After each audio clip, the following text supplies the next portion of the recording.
सोनबरसा गांव में सुबह की हवा में दो चीजें हमेशा तैरती थी, धान की नमी और किसी न किसी चूल्हे से उठती मसाले की महक। पर बद्री यादव के घर से जो खुशबू उठती थी वो अलग थी, थोड़ी तीखी, थोड़ी मिट्टी जैसी और पूरी की पूरी मटन वाली। गोलू छोटा था तब भी उसको पढ़ाई से ज्यादा ये देखना पसंद था कि कढ़ाई में प्याज कब सुनहरा होता है और मसाला कब खुल के बोलता है। माई, बाबूजी मटन बनाते हैं तो इतना खुशबू क्यों आता है? काहे कि वो मटन नहीं बनाते बेटा, वो इज्जत बनाते हैं। बस खाया नहीं जाता, याद बनकर रह जाता है।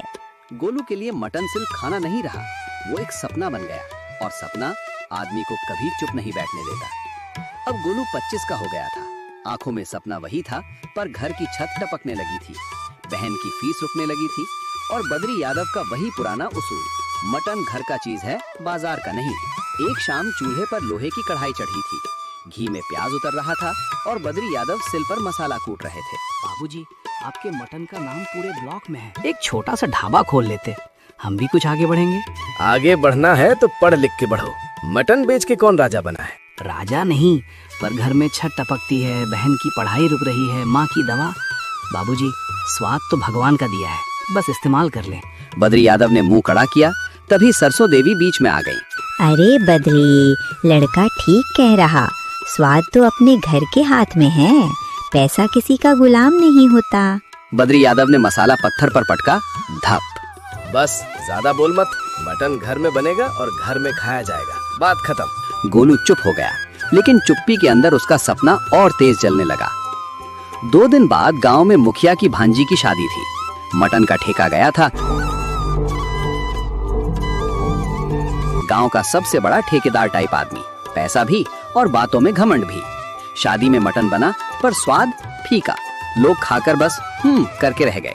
अरे बद्री यादव का मटन होता तो मजा आ जाता। ये सुनते ही लाला का चेहरा लाल हो गया, वो चौपाल पर आकर बोला, अरे बद्री यादव, इतना नाम है तो एक दिन मेरे सामने बनाकर दिखा दे, मैं भी देखूं तुम्हारा देसी जादू। चौपाल पर सन्नाटा। बद्री यादव कुछ बोलने ही वाले थे कि गोलू उछल पड़ा। लाला जी, चैलेंज मंजूर, कल शाम हाट के पास आप मटन लाना, मसाले हम लाएंगे। गोलू तू चुप। बाबूजी, एक बार मौका दीजिए, अगर हम हार गए मैं खुद कहूँगा, ढाबे का नाम भी नहीं लूंगा। ठीक है, भीड़ बुला लेना, हारोगे तो याद रहेगा। लाला चला गया, पर घर लौटते वक्त बद्री यादव का चेहरा ऐसा था जैसे आसमान में बादल नहीं, गुस्सा भरा हो। रात में घर का माहौल भारी था। सरसों देवी चुपचाप चावल बीन रही थी और गोलू आंगन में बैठा हवा में मसाले की गंध खोज रहा था। इज्जत खेल नहीं है बेटा, मटन में दिल लगता है, हाथ कांपा तो स्वाद मर जाएगा। हाथ नहीं कांपेगा बाबूजी, बस आप एक बार बताइए, मटन में असली बात कहाँ से शुरू होती है? बद्री यादव ने पहली बार सिखाने वाला चेहरा किया। शुरुआत प्याज से नहीं, आँच से होती है। आँच तेज होगी तो प्याज जलेगा, धीमी होगी तो पक के रोएगा, मध्यम रख और धैर्य रख। और मसाला? मसाला कूटना नहीं, जगाना पड़ता है।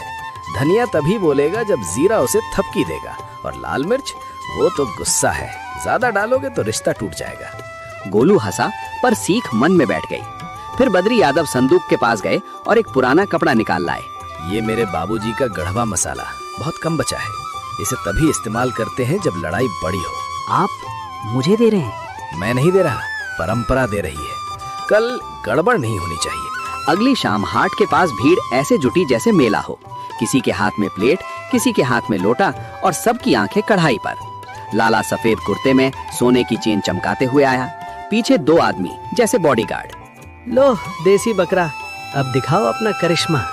गोलू ने कढ़ाई चढ़ाई, लकड़ी की आंच जलाई। गोलू ने बद्री यादव की तरफ देखा, जैसे आंखों से परमिशन मांग रहा हो। देख मत, सुन, कढ़ाई क्या बोल रही? छन छन, मतलब आँच सही है। फिर अदरक, लहसुन, टमाटर और मसालों की परतें, हवा में खुशबू उठी। अरे बाप रे, ये तो पेट में चिंगारी लगा दिया। खुशबू से क्या होता, स्वाद दिखाओ। गोलू ने मटन डाला, भूना, पानी छोड़ा, ढक दिया। आखिर ढक्कन उठा, रंग गहरा लाल भूरा। बाबूजी, आप चखिए।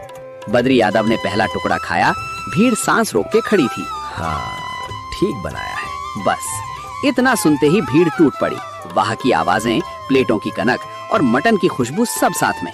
लाला का घमंड पहली बार पिघला, पर उसी पल कहानी ने करवट ली। जब लोग खाने में लगे थे, लाला के एक आदमी की नजर गोलू के थैले पर पड़ी जिसमें मसाले वाला कपड़ा था। वो आदमी धीरे से थैला उठाकर खिसकने लगा। गोलू की नजर पड़ गई। ए, वो मसाला, रुक। आदमी भागा, गोलू पीछे। गलियों में दौड़ते दौड़ते वो आदमी पुराने गोदाम में घुसा। अंदर लाला खुद खड़ा था और हाथ में वही कपड़ा। क्यों बे, ऐसा मसाला होगा तो धंधा चमकेगा। तू ढाबा खोलेगा, मैं होटल खोल दूंगा। ये मसाला मेरे दादा का है, ये चोरी है। दुनिया में जो चीज बिकती है वो किसी की नहीं रहती। गोलू ने कपड़ा छीनना चाहा पर धक्का लगा और वो गिर गया।